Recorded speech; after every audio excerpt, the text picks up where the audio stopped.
안녕하십니까. 이렇게 영상으로 만나 뵙게 돼서 반갑습니다. 그동안 코로나19 팬데믹 이 사태 때문에 우리가 서로 얼굴을 보고 만나지 못해서 참 아쉽고 우리 형제 자매님들이 많이 보고 싶습니다. 주님께서 그래도 가정 예배를 통해서 또 말씀으로 또 축복하시고 우리 가족들이 함께 또 주님을 예배하고 찬양하는 이런 가족 중심의 시간들을 갖게 해 주신 것을 또 감사를 드립니다. 이제 곧 또 다시 4월 8일부터 다시 만나 서로 교제하며 모임을 갖게 돼서 기대가 됩니다. 오늘 그 요한일서 이번 주에 이제 요한일서 성경 공부를 할 차례입니다. 그래서 요한일서를 이 바이블 가이드 이 교재를 통해서 우리가 그 내용들을 살펴보고 우리가 또 성경 말씀을 읽으면서 주님께서 주신 그러한 은혜를 함께 나누는 시간을 갖도록 하겠습니다. 이 바이블 가이드에 있는 내용들을 설명드리기 전에 잠깐 그 윌리엄 맥도날드가 쓴 성경 개요에 있는 요한 1서에 대한 아주 짤막한 그 내용이 있어서 먼저 소개를 드리고 이 바이블 가이드 내용을 살펴보도록 하겠습니다. 이 요한 1서에 대한 그 윌리엄 맥도날드의 그 요약된 그 말씀은 이 요한 1서는 그 하나님의 자녀들의 특징을 잘 설명하고 있는 책이다라고 말했습니다. 그리고 또 그 우리 사람들의 우리 가족들이 서로 닮은 점들이 많이 있듯이 우리 영적으로 그 하나님의 권속이 된 우리 형제 자매님들도 서로 이렇게 닮은 부분들이 많이 있다. 그런 부분들이 요한 1서에 많이 나타나고 있다는 것을 설명했습니다. 그 중에 이제 그 윌리엄 맥도날드는 그 7가지 하나님의 자녀들의 7가지 특징에 대해서 요약을 했습니다. 그것을 뭐냐 살펴보면 첫 번째, 하나님의 자녀들은 어둠보다는 오히려 빛 가운데 거하게 된다라고 하는 것입니다. 즉 다시 말해서 이제 하나님의 자녀들은 더 이상 이제 죄의 습관을 갖고 있지 않다는 것이죠.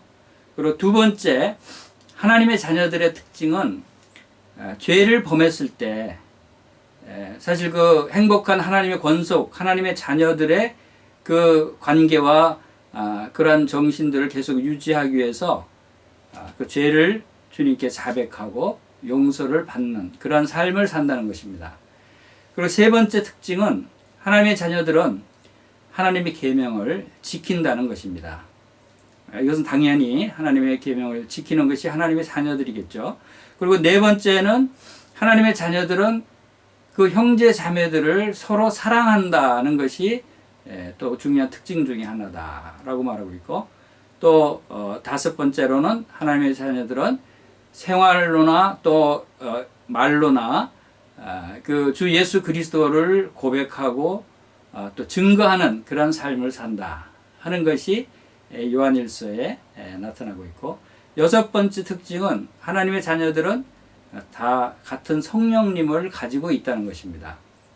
그리고 일곱 번째, 하나님의 자녀들은 이 세상을 이기는 승리하는 삶을 산다 라고 하는 것이 이 요한 1서의 7가지 특징이다라고 설명하고 있습니다. 잘 그 요약이 됐죠. 그리고 이제 이어서 이 바이블 가이드에 설명하고 있는 요한 1서 내용 부분을 이제 그 표를 드리면서 설명을 드리도록 하겠습니다. 성경 공부 교재의 바이블 가이드 그 요한 1서 개요 부분을 설명을 드리도록 하겠습니다. 제목은 그 헬라 본문에 요한노 알파, 즉 요한 1서라는 그 제목이 붙어 있고요. 저자는 이제 요한 사도이고요. 기록 연대는 AD 85년에서 96년경에 에베소에서 기록한 것으로 봅니다. 기록 목적은 첫째, 영지주의 이단의 거짓된 가르침을 반박하고 믿는 사람들에게 구원의 확신을 심어주기 위해서 기록됐습니다. 그리고 두 번째는 성도들이 예수 그리스도를 본받아서 진리 안에서 사랑을 실천하고 예수님과 교제를 나눔으로써 기쁨이 충만하게 되는 방법을 보여주기 위해서 기록하였습니다. 그리고 그리스도에 대한 부분은 사랑의 교제를 원하시는 우리 생명 대신 예수 그리스도를 나타내고 있습니다. 그리고 주제는 진리와의 교제입니다. 첫째, 이제 그리스도와의 교제가 이제 요한일서 1장에서 2장 있고, 진리 안에서 행함이 3장에서 5장입니다. 의미는 그리스도와의 교제 부분에서 진리를 행하는 것이 하나님과의 교제하는 것이고, 비진리를 전하는 자들과는 교제하지 말라 하는 것입니다. 그리고 이제 복음은 예수님은 항상 하나님과 교제하셨다는 부분. 예수님은 혼자 있는 것이 아니라 하나님과 함께 하신다고 하셨고, 너희가 나를 다 떠나게 될 것이다. 그러나 나는 혼자가 아니다라고 말씀하셨습니다. 교훈으로는 성령님과 교제하라는 부분이죠. 생활에서 말씀을 믿는 것이 우리가 성령님과 교제하는 것이고, 생활에서 말씀을 행하는 것이 성령님과 교제하는 것입니다. 그리고 이제 개요 부분입니다. 본서의 특징적인 주제는 형제 사랑입니다. 또한 교회에 가만히 들어온 영지주의를 잘못된 가르침을 반박하고, 교회가 진리의 터 위에 굳게 서서 하나님과 교제할 것과 또 참된 사랑은 진리 안에서 실천하는 것임을 강조하고 있습니다. 내용 요약으로 들어가 보겠습니다. 요한은 에베소에서 목회를 했다고 합니다. AD 약 90년에서 96년경으로 보는데 특히 사랑을 강조했습니다. 이 서신서에서도 사랑을 강조합니다. 참사랑은 진리 안에서의 사랑임을 설명하고 있습니다. 그리고 이단들을 경계하라고 썼습니다. 요한 1, 2, 3서는 사도 요한에서 기록된 서신이고, 추측컨대 요한이 본 서신을 기록할 당시에는 사도 중에 유일한 생존자였다고 합니다. 그런 요한이 서신서를 기록하는 목적이 무엇이겠습니까? 사도는 크게 세 가지 주제를 말씀하기 위해서 기록했습니다. 첫째는 너희에게 이것을 쓰는 것은 너희로 하여금 너희에게 영생이 있음을 알게 하려 함이라. 5장 13절 이 말씀은 바로 구원의 확신에 관한 말씀이죠. 둘째, 우리가 보고 들은 바를 너희에게 전함은 너희로 우리와 사귐이 있게 하려 함이니. 1장 3절 말씀은 형제의 사랑을 위해서 기록된 것이죠. 그리고 세 번째는 지금도 많은 적그리스도가 일어났으니 그러므로 우리가 마지막 때인 줄 아노라. 2장 18절 말씀이 이단을 경계하기 위해서 기록됐습니다. 사도는 이 세 가지 주제를 말씀하기 위해서 서신을 기록한 것이라고 우리가 보는 것. 영생이 있음을 알게 하려 합니다. 첫째, 주제인 구원의 확신입니다. 사도는 내가 하나님의 아들 이름을 믿는 너에게 이것을 쓰는 것은 너희로 하여금 너희에게 영생이 있음을 알게 하려 함이라 하고 5장 13절에서 말씀하시고, 또 증거는 이것이니 하나님이 우리에게 영생을 주신 것과 이 생명이 그의 아들 안에 있는 그것이니라 하고 5장 11절에서 말씀합니다. 그러면 영생의 확신은 어떻게 주어지는 것일까요? 예수 그리스도가 누구신가와 우리를 위해서 무엇을 행해 주셨는가에 대해서 알고 있어야 하는 것입니다. 그리고 서로 사랑하는 것이 마땅하니라. 이것이 둘째 주제인 형제 사랑입니다. 사도는 곧바로 형제를 사랑하라 라고 말씀하고 있지 아니합니다. 사랑하지 않으면 안 되는 필연성과 당위성이 여기 제시되고 있습니다. 그러므로 사도가 말씀하는 형제 사랑은 윤리적인 차원이 아니라 우리는 형제를 사랑함으로써 사망에서 옮겨 생명으로 들어간 줄 알거니와 사랑하지 아니하는 자는 사망에 머물러 있느니라. 3장 14절에서 말씀하듯이 구속사적인 차원으로 말씀하고 있다는 것입니다. 이것이 얼마나 중요한 말씀입니까? 이것은 곧 사랑함으로써 구원받았다는 것을 알 수 있고, 사랑하지 않으면 구원받지 못했다고 우리가 얘기할 수 있는 거 아닙니까? 사랑하지 않는 자는 사망에 머물러 있다. 그건 아직 거듭난 사람이 아니라는 것입니다. 사랑이 이렇게 중요한 것입니다. 왜냐하면 우리가 믿는 하나님은 사랑이시기 때문에, 우리가 믿는 예수님도 사랑이시기 때문에, 사랑이신 하나님을 믿는다고 하면서 사랑이 없는 사람은 하나님의 사람이라고 할 수가 없다는 것이죠. 그 다음에 이제 진리의 영과 미혹의 영에 대해서 셋째 주제가 이단에 대한 경계이죠. 아이들아, 지금은 마지막 때라. 적그리스도가 오리라는 말을 너희가 들은 것과 같이 지금도 많은 적그리스도가 일어났으니 그러므로 우리가 마지막 때인 줄 아노라. 라고 2장 18절에서 말씀하십니다. 그러므로 영을 다 믿지 말고 오직 영들이 하나님께 속했나 분별하라. 고 4장 1절에서 권면하십니다. 사도는 또 영들이 하나님께 속하였나 분별하라 라고 말씀하셨습니다. 그러면 무엇으로 시험하는가? 그들은 세상에 속한 고로 세상에 속한 말을 하며 세상이 그들의 말을 듣느니라.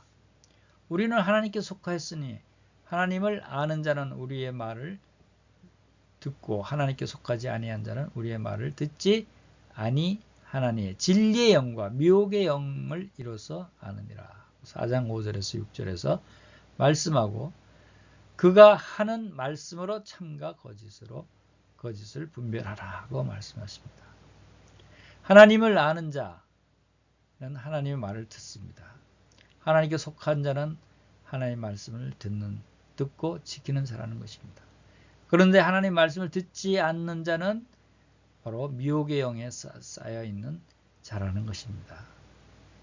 우리가 하나님 말씀을 사모하고 하나님 말씀을 가까이 하고 하나님 말씀을 읽고 하나님 말씀을 또 지키는 것이 우리가 얼마나 중요한가 하는 걸 알 수가 있습니다. 또 요한 1세에는 기록 목적인 세 주제와 결부된 핵심적인 단어들이 있습니다. 첫째 단어가 사귐이라는 단어가 여러 군데 나옵니다. 이 사귐은 두 방면으로 이루어지는데 수직적으로는 위로 하나님과의 사귐이고 수평적으로는 성도 상호 간의 사귐이 있습니다. 구원을 얻었다고 하는 것은 하나님과의 사귐이 있다는 것이고 성도와의 교제가 회복되었다는 것을 의미하는 것입니다. 두 번째 핵심 단어가 속하다는 말입니다. 이것은 소속을 나타내는 말로서 16번 정도 등장하는데 하나님께 속한 자가 있고 마귀에 속한 자가 있다는 것입니다. 그들이 우리에게서 나갔으나 우리에게 속하지 아니하였나니 만일 우리에게 속하였더라면 우리와 함께 거하였으리니와 그들이 나간 것은 다 우리에게 속하지 아니함을 나타내려 함이니라 라고 말씀하고 있음을 볼 수 있습니다. 이 세상으로 나간 마귀로 나간 사람들이 있었습니다. 그들이 처음에는 믿는 것처럼 보였지만 처음에는 하나님께 속한 자들처럼 보였었지만 그러나 그것은 거짓이었다는 것입니다. 그들이 나간 것은 다 하나님께 속하지 아니함을 나중에 나타냈다고 하는 것을 말씀하고 있는 것입니다. 그리고 세 번째 핵심 단어가 알입니다. 요한 1세에서는 안다는 의미하는 말이 30번 정도 나타나는데 신앙 인격은 지정의적인 것인데 듣고 아는 지적인 요소가 먼저입니다. 그리고 듣고 아는 것이 믿음이라는 정서를 산출합니다. 그 후에 행함이라는 의지적인 요소가 뒤따르게 되는 것입니다. 그러므로 암과 함께 생각할 핵심적인 단어는 하나님께로 난 자입니다. 주님께서는 요한복음에서 거듭나야 하나님 나라에 들어갈 수 있다고 말씀하셨는데 요한사도도 하나님께로 난 자, 즉 거듭남을 7번이나 강조하고 있습니다. 즉 거듭남이다. 거듭남, 즉 태어나는 것이 가장 우선되는 문제라는 것입니다. 하나님의 진영에 태어나야 속하게 되고 사랑도 하고 교제도 할 수가 있는 것입니다. 그렇다고 교회에 등록하고 세례를 받는다고 다 거듭나는 것이 아닙니다. 그 다음에 하나님이 주시지 않아서 받지 못하는 것이 아니다 라고 하는 것입니다. 능력이 없어서 이기지 못하는 것도 아니고 호세 선지자가 내 백성의 지식이 없으므로 망하는도다 하고 호세 4장 6절에서 탄식한 대로 그리스도의 구속으로 말미암아 변화된 자신의 신분과 지위와 소속을 알지 못해서 평생 가련하고 가엾은 그리스도인으로 살아가고 있는 것이 아닙니까? 내용 분해를 들어가겠습니다. 그리스도의 교제 부분이 1장에서 2장 빛 가운데 거하는 것이 교제 부분입니다. 1장 7절에서 그가 빛 가운데 계신 것 같이 우리도 빛 가운데 행하면 우리가 서로 사귐이 있고 그 아들 예수 그리스도의 피가 우리를 모든 죄에서 깨끗하게 하실 것이요 라고 하셨습니다. 그리고 죄의 고백과 용서 부분에서 만일 우리가 우리 죄를 자백하면 그럼 미쁘시고 이로우사 우리 죄를 사하시며 우리를 모든 불의에서 깨끗하게 하실 것이요 라고 말씀하십니다. 그리고 서로 사랑하라 하는 부분에서는 2장 10절에서 그의 형제를 사랑하는 자는 빛 가운데 거하여 자기 속에 거리낌이 없으나 그의 형제를 미워하는 자는 어둠에 있고 또 어둠에 행하며 갈 곳을 알지 못하나니 이는 그 어둠이 그의 눈을 멀게 하였습니다 라고 말씀합니다. 자, 그리스도의 교제 부분에서 이 빛 가운데 거하는 것이 얼마나 중요한가 하는 것을 말씀하고 있습니다. 첫째, 빛 가운데 거하고, 둘째, 죄를 고백하고 용서를 받는 것입니다. 그리고 셋째, 서로 사랑하라는 것입니다. 이것이 우리가 빛 대신 하나님과 예수 그리스도 안에 거하고 사귀고 교제하는 그러한 모습이다라고 하는 것을 말씀하고 있는 것입니다. 둘째, 주 안에 거하라. 내용이 2장에 나오는데 세상을 사랑하지 말라. 주 안에 거하는 사람들은 세상을 사랑해서는 안 되는 것입니다. 그래서 2장 15절에서 이 세상이나 세상에 있는 것들을 사랑하지 말라. 누구든지 세상을 사랑하면 아버지의 사랑이 그 안에 있지 아니하니 이는 세상에 있는 모든 것이 육신의 정욕과 안목의 정욕과 이성의 사랑이니 다 아버지께로부터 온 것이 아니요 세상으로부터 온 것이라 라고 말씀을 하고 있습니다. 두 번째는 적그리스도에 대한 경계 부분입니다. 2장 18절에서 아이들아 지금은 마지막 때라 적그리스도가 오리라는 말을 너희가 들은 것 같이 지금도 많은 적그리스도가 일어났으니 그럼 우리가 마지막 때인 줄 아노라. 세 번째로 주 안에 거하라 라고 2장 28절에 자녀들아 이제 그의 안에 거하라. 주께서 나타내신 바 되면 그가 강림하실 때 우리로 담대함을 얻어서 그 앞에 부끄럽지 않게 하려 함이라 라고 말씀하고 있습니다. 우리가 주 안에 거하는 성도들은 세상을 사랑하지 말아야 되고 또 적그리스도에 대한 경계를 해야 되고 그리고 주 안에 거해야 된다 하는 말씀을 우리에게 주십니다. 오늘날 마지막 때인 줄 우리가 알고 있습니다. 얼마나 많은 적그리스도들이 나타나고 있습니까? 우리가 마지막 때일수록 주 안에 거하는 우리에게 하고 있는 것입니다. 그 다음에 이제 진리 안에서 행함에 대해서 3장과 5장에 나타나는데 교제의 특성에는 진짜 순결한 삶에 대해서 강조하고 있습니다. 3장 9절에서 하나님께로부터 난 자마다 죄를 짓지 아니하나니 이는 하나님의 씨가 그 속에 거하며 그도 범죄하지 못하는 것은 하나님께로부터 났습니다 라고 말씀하십니다.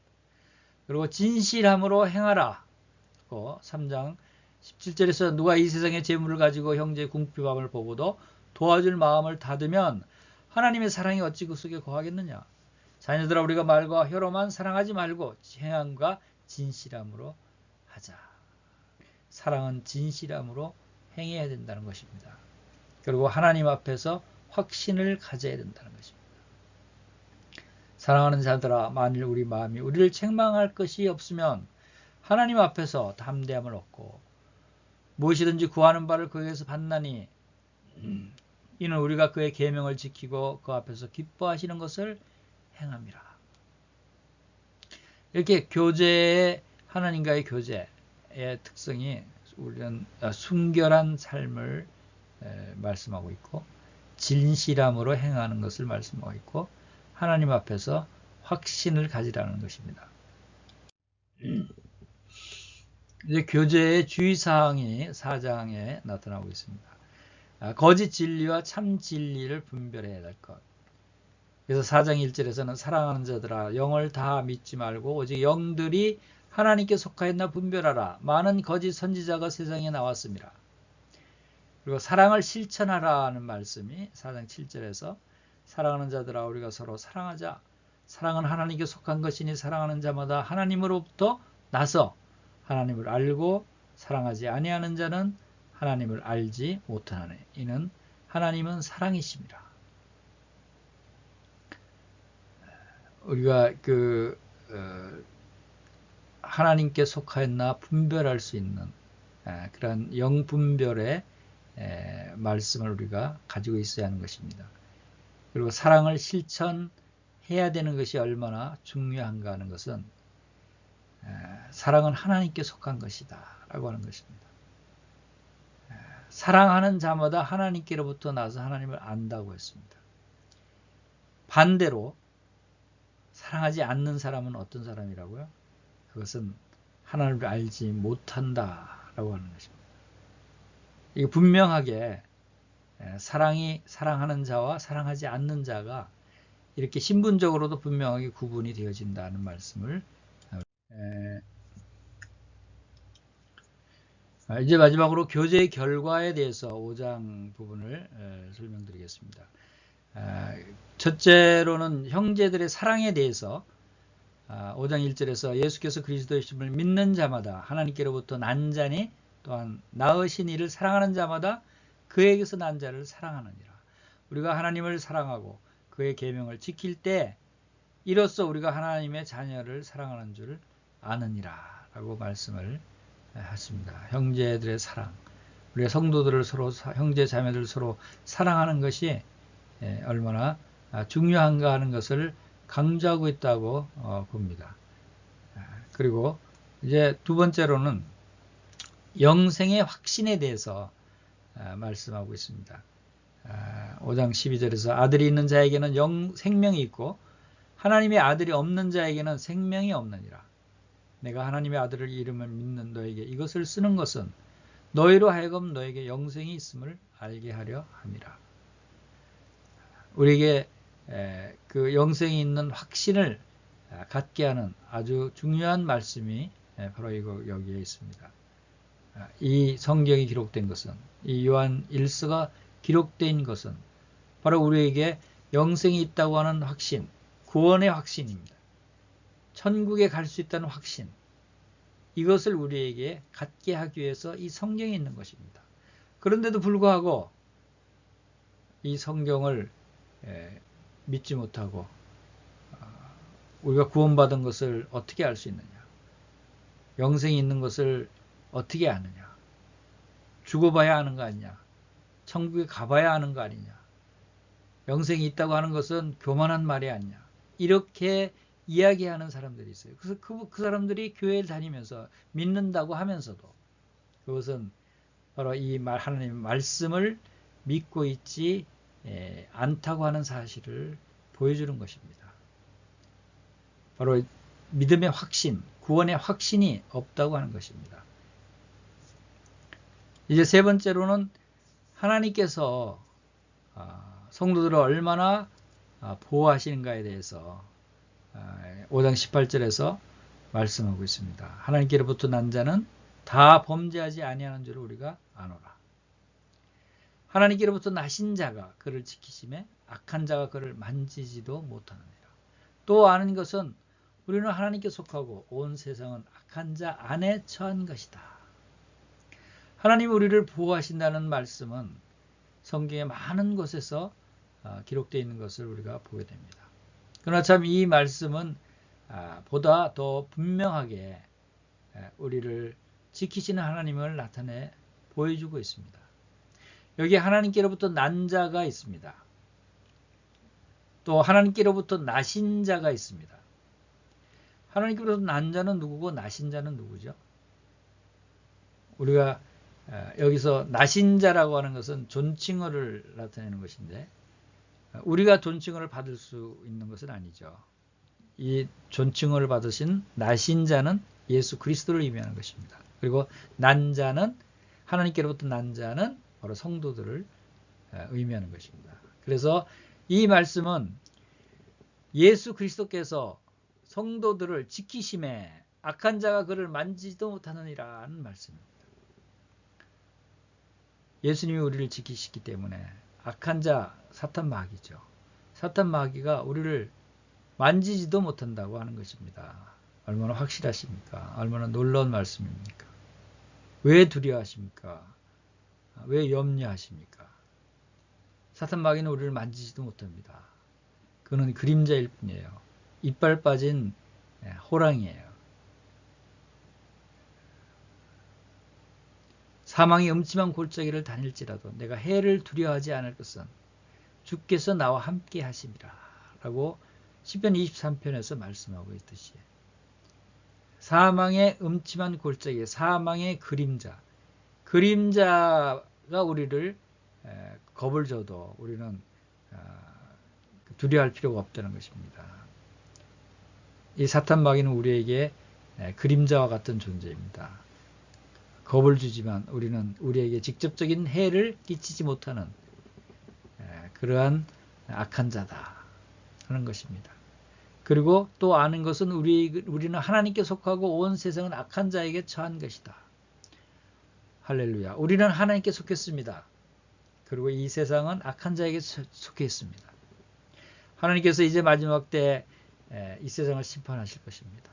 이 온 세상에 지금 창궐하고 있는 이 코로나19 팬데믹, 이 바이러스는 이제 마지막 때에 하나님께서 이 세상 온 악한 자에 속해 있는 이 세상 사람들을 심판하실 것을 예고해 주고 있고 그림자로 보여주고 있다고 생각이 됩니다. 마지막 때는 이보다 더 심한 엄청난 사람들이 두려움에 떨고 죽어갈 것입니다. 그러나 그 사람들은 그 심판의 대상은 하나님께 속한 자가 아니고 온 세상 악한 자에게 속한 사람들이 바로 심판의 대상이고 하나님께 속한 자들은 악한 자가 만지지도 못하는 것입니다. 우리는 이러한 믿음 가운데 위로를 받으며 또 이 어수선하고 또 두려워하는 그 전염병으로 인해서 우리는 두려워하지 않고 이러한 가운데서도 하나님께서 우리를 지켜주심을 믿으며 평안 가운데 우리 하나님 말씀을 의지하면서 이 하늘을 바라보는 하늘의 소망을 가지는 그런 형제 자매님들의 이번 한 주가 되시기를 간절히 축원합니다. 감사합니다.